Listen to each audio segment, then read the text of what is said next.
Trend, ये एक word fast fashion की बैकबोन है। क्या हो अगर मैं इस ट्रेंड नाम के बबल को ही फोड़ दूं तो? इस वीडियो में मैं प्रियंका और आप मिलकर निकालेंगे सेकंड लार्जेस्ट पॉल्यूटर का सल्यूशन, जो कि बहुत सिंपल है। और उसके लिए सबसे पहले हमें जानने की ज़रूरत है हमारा पर्सनल स्टाइल क्या है। अपना पर्सनल स्टाइल जानने का तरीका बहुत ही सिंपल है। अपने सारे कपड़े बाहर निकालिए, अपने हीरो पीसेस को सेपरेट कीजिए।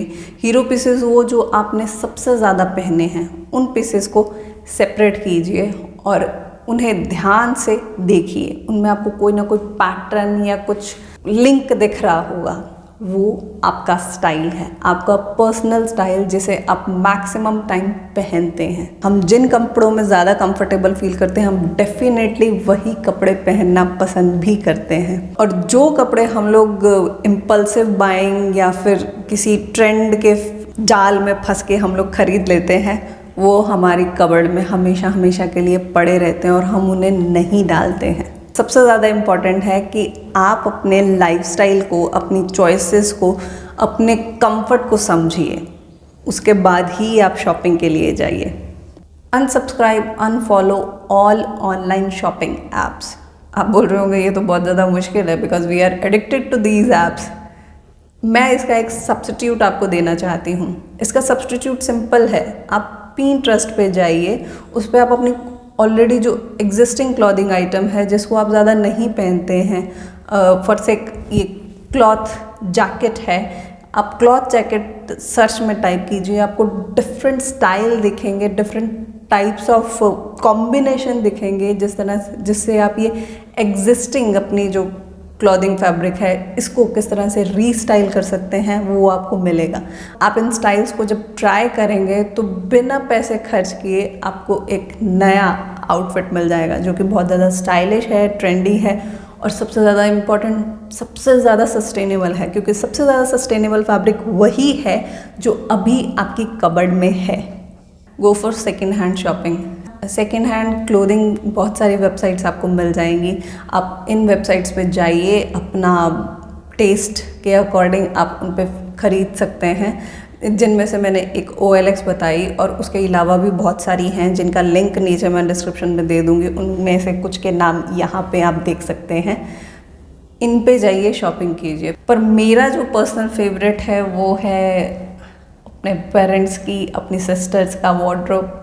जी हाँ, अभी रिसेंटली जब मैं घर गई थी अपने, तो मैंने अपनी माँ की सारी पुरानी साड़ियाँ ट्राई की। इनमें से कुछ तो बहुत बहुत बहुत ज़्यादा अच्छी लगी। तो अब क्वेश्चन ये आता है कि ये मेरी बहन लेगी या मैं लूँगी, उसके ऊपर अभी डिबेट चल रहा है। जब ये डिबेट सेटल डाउन हो जाएगा तो जो पीसेस मुझे मिलेंगे मैं उन्हें मल्टीपल टाइम पहनूँगी। उन्हें डिफरेंट तरह से किस तरह से हम स्टाइल कर सकते हैं, अगर आप वो चाहते हैं तो वो भी मैं आपके साथ शेयर करूँगी।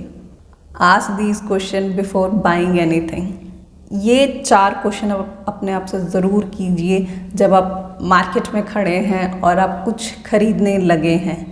Number 1, do I really need it? ये वाकई ही जो मेरी वार्डरोब में जो कमी है उस कमी को पूरा कर रहा है या किसी और एग्जिस्टिंग टाइप के क्लॉथिंग को पाइल अप कर रहा है? ये बहुत ज़्यादा इम्पॉर्टेंट है। मैक्सिमम टाइम हमारा जो स्टाइल रहता है हम उसी की तरफ झुकते जाते हैं और हमारे पास एक ही टाइप के बहुत सारे कपड़े हो जाते हैं। तो उससे बचने के लिए सबसे इम्पॉर्टेंट ये है कि आप अपने आप से पूछिए, do I really need it? Does this fill the blank area in my wardrobe or just piling up on my existing clothes? Second point, is it fit me properly? और अगर इसकी फिटिंग प्रॉपर नहीं है, थोड़ा बहुत loose है, तो क्या मैं इसके ऊपर इतना इन्वेस्टमेंट करूँगी कि मैं इसकी फ़िटिंग करवा सकूँ? फ़िटिंग करवाना हमारे देश में इतना ज़्यादा मुश्किल नहीं है। हाँ, टाइम कंज्यूमिंग है। तो ये क्वेश्चन बहुत ज़्यादा इम्पॉर्टेंट है कि उसकी फ़िटिंग के ऊपर जो टाइम या मनी, दोनों चीज़ें जो लगेंगी, क्या मैं उतनी इन्वेस्टमेंट करूँगी इस चीज़ के ऊपर? अगर हाँ, तो अपने आपको तीसरा क्वेश्चन पूछिए, is it according to my lifestyle? Corona के बाद हम सभी का लाइफ स्टाइल बहुत चेंज हो चुका है, तो अपने आपको ये क्वेश्चन पूछना बहुत ज़्यादा इंपॉर्टेंट है कि क्या ये मेरी लाइफ स्टाइल के अकॉर्डिंग अभी सूट कर रहा है या नहीं कर रहा है? क्या मैं इसको अपने फेवरेट पीसेस में या हीरो पीसेस में इंक्लूड कर पाऊँगी? अगर आंसर आता है येस, तो अपने आप से ये एक लास्ट क्वेश्चन और पूछिए, what will be cost per wear. अगर आप कोई ऐसी क्लोथिंग आइटम खरीद रहे हैं जो थोड़ी कॉस्टली है पर आप उसको मल्टीपल टाइम पहन सकते हैं तो उसके ऊपर इन्वेस्ट कीजिए। पर अगर वो इतनी ज़्यादा वर्सेटाइल या इतनी ज़्यादा आपके लिए प्रैक्टिकल नहीं है तो उसको खरीदने से पहले थोड़ी देर रुकिए और अपने आप से पूछिए कि क्या मैं इस पर इतने ही पैसे इन्वेस्ट करूं। अगर आंसर आता है yes, then go for purchasing. मैं अपने आप से एडिशनल 2 क्वेश्चन और पूछती हूँ।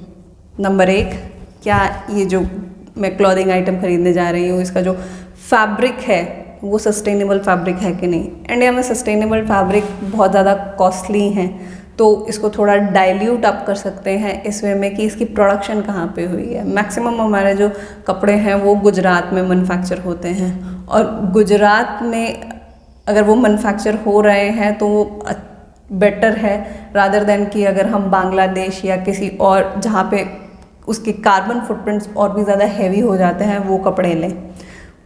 सेकंड क्वेश्चन, क्या इसकी स्टिचिंग के ऊपर सफिशिएंट पैसे खर्च किए गए हैं। आप लोगों ने अक्सर ही इस तरह के वीडियोस या इस तरह के व्लॉग्स देखे होंगे कि हमारे जो क्लॉथ मैन्युफैक्चरिंग है वो बहुत ही अनएथिकल है। तो क्या इसकी जो मैन्युफैक्चरिंग है मीन्स इसकी जो स्टिचिंग है वो एथिकल है या नहीं। मैं अपने कपड़े मैक्सिमम टेलर से सिलवाना पसंद करती हूँ। इससे मुझे सबसे बड़ा एडवांटेज ये मिलता है कि मुझे एक्चुअली में मालूम होता है कि मेरे कपड़े कौन सिल रहा है, उसको कितने वेजेस मिल रहे हैं, उसका इन्वायरमेंट कैसा है। तो ये भी कस्टम स्टिच्ड है। पर्सनली आप इसको जिस तरह से चाहें उस तरह से स्टाइल कर सकते हैं। स्टिच्ड गारमेंट्स जो आते हैं उनकी क्वालिटी कई बार उतनी अच्छी नहीं रहती है, पर अगर आप कस्टम मेड आइटम्स की तरफ जाते हैं तो वो एक एडवांटेज आपको रहता है। Track your purchases. अपनी शॉपिंग का एक लाइट ट्रैक ज़रूर रखिए कि मैं ईयरली कितने कपड़े खरीद रही हूँ और मैं उनको कितनी बार पहन रही हूँ।